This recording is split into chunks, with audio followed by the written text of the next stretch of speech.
Okay, so when I'm grappling, typically I want him touching my right wrist, so my right wrist is going to be the one reaching. It's a general concept in wrestling.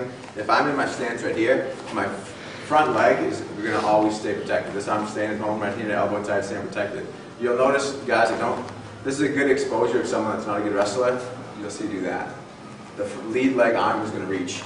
You'll never see that in a good wrestler. Maybe a quick thing, they'll switch their stance and pump here, but it's always going to be back before. So I'm actually, when I'm wrestling, I'm pumping my right hand almost like a jab would in boxing. When I'm feeling out my distance, I'm staying at home here, and I'm working this hand, feeling out my distance, and kind of as if a jab in boxing. So with that concept in mind, this arm is going to be the one I want to reach. I'm almost feeding this out because you know guys want your wrists. When you're wrestling, guys just want to do this and control your wrists. So I give it to him. I want him to control my wrist here. So he's naturally going to take that. All I'm going to do here is I go palm up, and we're going to break this down into steps here. But my palm's coming up, and I'm cutting like a knife around the outside of his wrist. That's all it is. It's just like quick little motion here. So now as I do that, stepping here, cutting, and I'm catching his arm as high as possible here.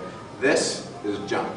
If I pull Chuck from his elbow, I'm losing a ton of, it's like a shock absorber, where the farther away from his body I try to drag, the more is getting absorbed through his arm. If I pull from right here, I'm pulling his whole body. If I pull from right here, pulling a little bit of his body. If I pull from right here, I get nothing. So, coming around the arm, reaching as high as I can into here. As I do that, I'm dragging this right across my body, and this distance, closing as fast as I can. Right here.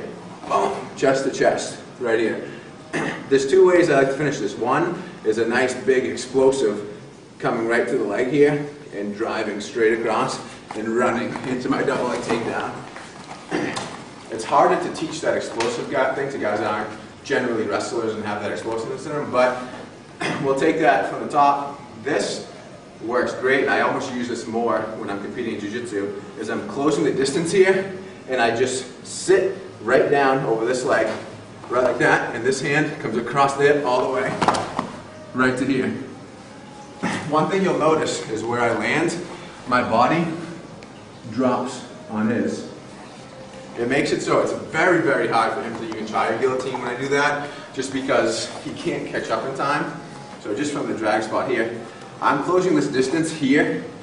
He has to come all the way around my head, all the way back for a guillotine. That's a long way to go when I'm getting blasted to my butt. So I'm across, I've closed all the distance. I'm bringing this arm, circle.